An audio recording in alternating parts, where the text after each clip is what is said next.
Hello, my name is Kyle. I'm the acupuncturist with Simple Therapeutics. I'm just going to kind of give you an idea of what all's involved in an acupuncture treatment today.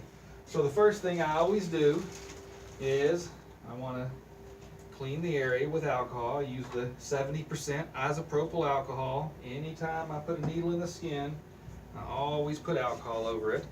A lot of people get freaked out when the needles go in their head or their face. I usually just use the one here. It's called the third eye. It's really good, really, for anything. From pain, stress, anything that you need to be balanced back out. It just really helps you to relax, helps what you call the third eye to open. You can see things more clearly, less stressed, all that good stuff. Well, I got a backup one here. I always use disposable needles. I open them just before I put them in. I never reuse needles. No reason to. They work just as good like this. And for the most part, it's relatively painless. You might feel a pinching, certain sensations. I always tell people weird is good. If you do feel something weird, that's okay, just as long as it's not uncomfortable or painful in any kind of way. You might not feel anything sometimes. And the people get freaked out when they hear that it's needles. Well, as you see, these needles aren't very big. I generally describe it as about the size of a hair.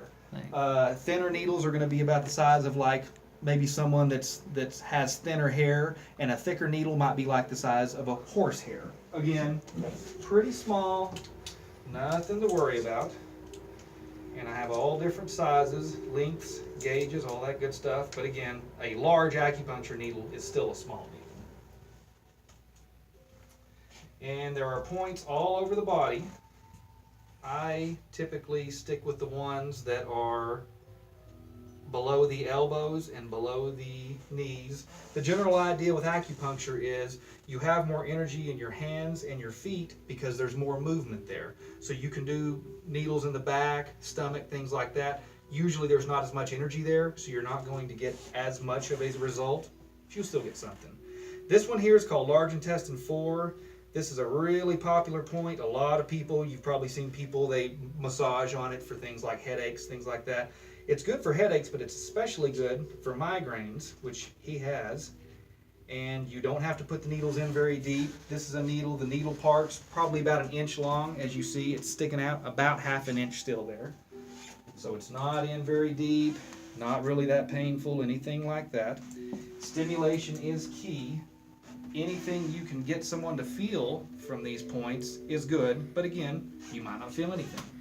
Pain, discomfort, anything like that. Once the needle breaks the skin, it is doing its job. And you can do things like hook it up to the E-stem for electrical stimulation, just for a little bit stronger stimulation, depending on what you're trying to treat. Migraines are something relatively simple. You don't need a whole lot of stimulation for them. And there's also, for those of you who aren't a big fan of needles, even if they're small, there are needleless options, and I'm going to put some needles in his ear, but with the ear, you can also use what are called seeds. I don't actually have any right now, but they're a little smaller than a BB, and what they are is they're used instead of needles. They do the exact same thing as a needle, it's just you're not actually having that needle penetrate the skin. Some people think it's going to hurt, some people it's just that mental thing. They just don't want a needle being shoved into them. With the ear, it sometimes is a little more tender. The ear is a lot more powerful. They call it a microcosm of the body. Just to give you a general idea, you picture it like an inverted fetus. So this would be the head, this represents the spine, internal organs, the arm, feet, things like that. So since his are migraines are an issue in the head, and I'm going to the right ear because typically you go to the side of the body that's affected. His migraines are usually on the right side, so we're going to go to the right ear. This is the whole head, this would be the face, back of the head, and the eye would be in the middle. So we're going to just prod around here, and we're going to find a tender spot. And once we find the tender area, he's going to let me know. And of course, I don't have a probe here. Oh, there's one right there.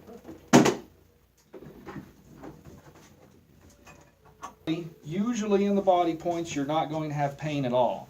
Whereas at the ear, you kind of go by the pain.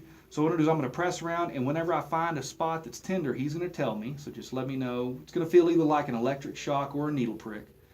But this is just the probe here. Just tell me, is that pretty tender? Yeah. Okay. Is it a little worse here? Or not? There it is. Okay. Yeah, it's worse right there. So wherever it's tender, that's the key area. That's going to be the area that is going to make the biggest difference. And again, they're always packaged up. I don't open them till right before putting them in. And again, just as a reminder, I don't have to use needles for this modality. And this here just goes in like that. And as you might have heard him breathe a little bit. Does it feel okay now? Mm-hmm. When the needles go in the ear, sometimes they might be just a bit uncomfortable, but it's usually gone just about as soon as they go in. Sometimes it might not hurt or anything at all. Throughout the treatment, I'll go through and I'll do what you call stimulating or manipulating the needles. And all that is just maybe you might want to turn it. You can scratch on the handle. These handles look kind of like a spring. Anything you can do to just basically make more stimulation. What happens when you do acupuncture is the body has an endorphin release, a inflammation response, all these things that responds to it. If you fall outside, you scrape up your knee, your body's going to react similar to this, but there's no damage really being taken place. So it has this damage response, but there's nothing to actually heal. So that damage response, in essence, heals you. The endorphins, you feel much better. The nerves, impulses, things like that, blood's redirected depending on certain points you use. Also, you don't want to use a lot of points. When you use a whole lot of points, you can overwhelm the body. That's not a bad thing. It's just you're going to, the energy isn't going to be manipulated as strong. So we've only got these two here, this one here, and then one in the ear. So because of doing that, because the energy takes about 30 minutes to cycle through the whole body. So now instead of it having to stop at each point where there's a needle, there's only a couple. So it's going to treat it more systemically, if you will, because of the fewer needles. You can use a lot of needles, but it kind of dilutes the treatment. How do you feel? Everything feel okay? Mm-hmm. No pain or anything, is there? No. And like I was talking about with the ear, you can use the seeds and magnets on the hands as well. So again, if you come in and you are dead set against not using needles, that's no problem. You can treat things, pain, addiction, weight loss, just from using the ear and the hand, stress, anything like that. Some people actually like the needles, and you can do kind of more of a full body treatment. Again, I prefer sticking with the feet, the hands, and then around the elbow and the knee areas. That's where most of the energy is in the body as far as an acupuncture, oriental medicine view goes, and you want to tap into where there's a lot of energy. When there's not much energy there, there's not a whole lot to work with.